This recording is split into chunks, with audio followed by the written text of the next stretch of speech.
Bonsoir et bienvenue dans le premier Suma le Mag de la saison en compagnie notamment du président Michel Dufaux, de l'entraîneur Sébastien Varoumas et de l'entraîneur adjoint Matteo Makoviak. Bonsoir messieurs. Bonsoir. Forcément joyeux puisqu'il y a eu victoire donc pour l'ouverture de la saison face à Valréas, 9-0. C'était un scénario attendu Sébastien, j'imagine? Attendu. Victoire, si quoi. Ouais, victoire. La victoire était oui, elle est obligatoire puisque comme j'ai dit aux joueurs, voilà, on a l'ambition d'avoir un titre. Vous êtes champion en titre, vous donc, avez voilà, mais le problème qu'il y avait, c'est qu'on n'avait pas eu de match de préparation, donc on était un petit peu dans l'inconnu puisqu'on reste quand même sur une équipe de l'année dernière. Mais bon, ça m'a permis de pouvoir faire le déroulement, de voir certaines choses, mais voilà, tout n'a pas été parfait.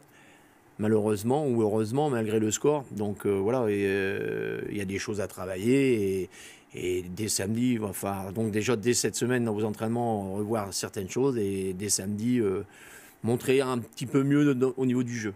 On le voit sur les images, il y a eu beaucoup de pluie, il a fait froid et pourtant les supporters étaient là pour assister au match, mon cher Michel.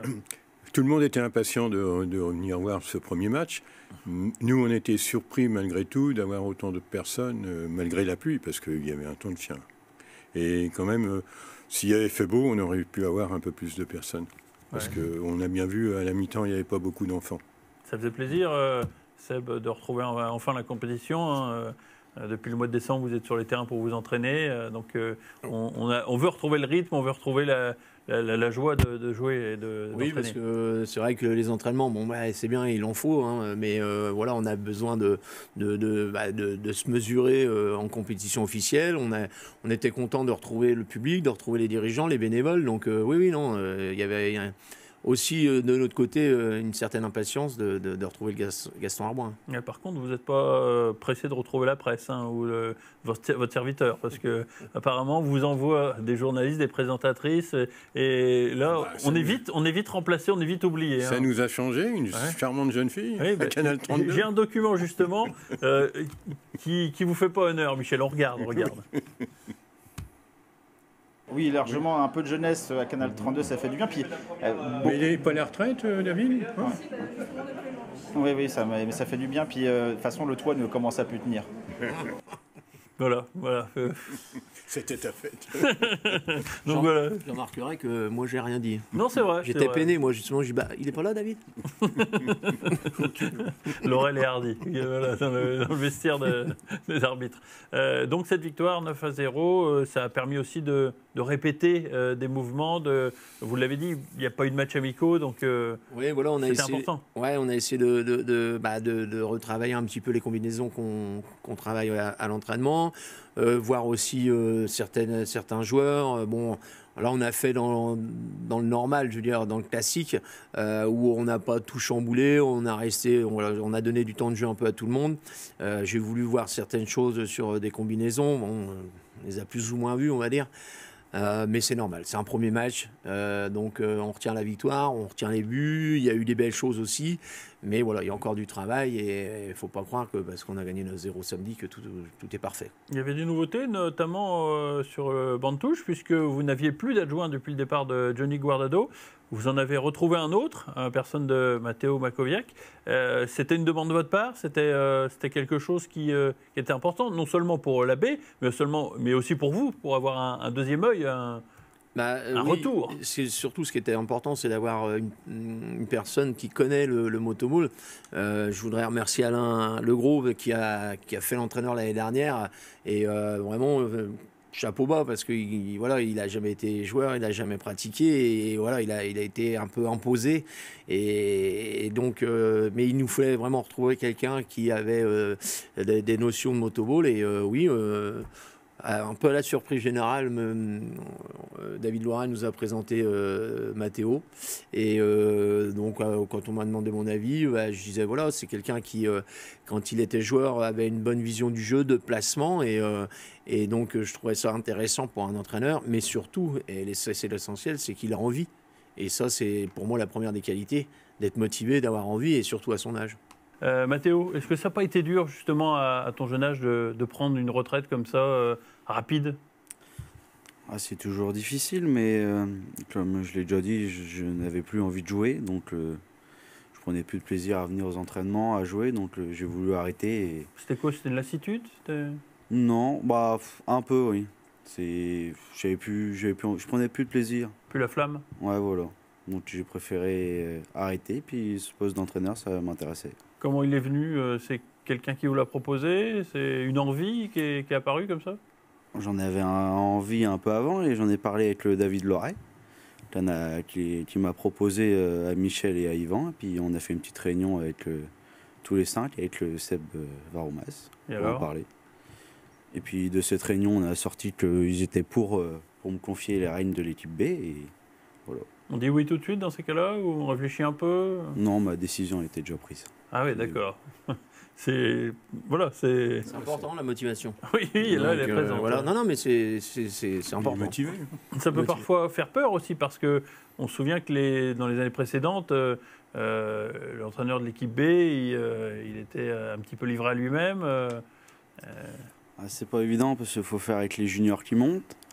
Puis il faut laisser un peu des joueurs partir avec là quand ils ont à peu près le niveau pour commencer à espérer avoir du temps de jeu en haut. Donc on est un peu on jongle entre les deux équipes, quoi. Ouais. Si tu veux, sa mission, c'est surtout faire évoluer ces joueurs qui jouent en B pour que plus tard ils puissent évoluer dans l'équipe première. Oui, c'est le but de l'équipe réserve. Ouais. Après, je reviens sur l'équipe réserve qui est un petit peu livrée à elle-même. Je parle de moi depuis qu'on est là en 2019. Je trouve que le club, justement, ne laisse pas trop l'équipe réserve. Voilà, il y a toujours un entraîneur, il y a toujours un mécanicien, il y a un dirigeant. Donc, non, en général, l'équipe B est suivie. Hein, donc, le seul problème, c'est ça. C'est jamais vraiment une équipe type, quoi. Voilà, jamais vraiment une équipe type, c'est ça qui est compliqué, mais bon, c'est les aléas d'une équipe réserve. Alors pour reparler de cette saison, difficile de faire mieux que le triplé, et pourtant il y a une possibilité de faire un quadruplé avec cette fameuse Coupe d'Europe. Oui, vous l'avez déjà fait, je sais. Ah oui, non, mais avec ce fameux trophée des champions organisé. Sur moi je dis c'est pas, donc c'est vrai, c'est un triplé sur une saison, mais sur une année civile, ça a été un quadruplé. Ouais. Donc voilà. Et maintenant, oui, là, on va dire que sur une saison, on a cette possibilité de le faire. Ça sera compliqué, mais voilà, il faut. Bon, moi, comme j'ai dit, on prend les matchs un par un. Le SUMA se doit d'être ambitieux et donc de viser un titre. Le fait de viser déjà un titre permet de faire une finale de Trophée des Champions, donc de jouer 2 titres. Et après, bien sûr, vient se greffer cette Ligue de Champions là, qui a été mise en route cette année. Bon, on verra ce que ça dit. Ouais, elle vous enquiquine quand même un petit peu cette Ligue des Champions, on l'a bien compris. Hein. Oui, elle me gêne un peu. Ça va plaire au public, ouais, mais Michel, il raisonne sur le plan financier, et pécunier, évidemment, ça va me rapporter de l'argent. Non, c'est pas ça. On va avoir des nouvelles équipes. Oui, voilà, c'est ça. On va voir quand même la Lituanie, un club de Lituanie, un club allemand, qui est au mois d'août, un très bon club. On va pouvoir se jauger par rapport un peu à ce qui se fait d'habitude, Neuville, Carpentras, Camaret. On va sortir un petit peu des sentiers battus, de la routine. C'est de ce côté-là, je vois. Bon, c'est sûr, ça va nous apporter du monde. Les gens vont venir, ça c'est certain. Ouais. Moi, je suis pas contre la Ligue des Champions en elle-même. Je trouve que c'est bien. Étant joueur, c'est le genre de match qu'on aime jouer. Il y a pas de problème. Ce qui m'ennuie un petit peu, c'est que ça a été fait un petit peu pour moi sur un coin de table très rapidement, où le SUMA était un petit peu sorti des discussions. Ça s'est fait un petit peu. Bon, il y avait la présidente de la Fédé française, mais nous, on nous a mis un peu devant le fait accompli. Et encore aujourd'hui, on nous a donné un règlement, on nous a donné les personnes à emmener en Allemagne et en Lituanie. Je donne juste un exemple. Il faut emmener 2 arbitres.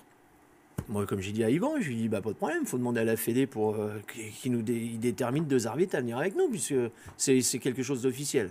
A priori, non, il faut qu'on se débrouille. Donc, c'est pas normal, quoi. Ouais. Donc, bon, voilà.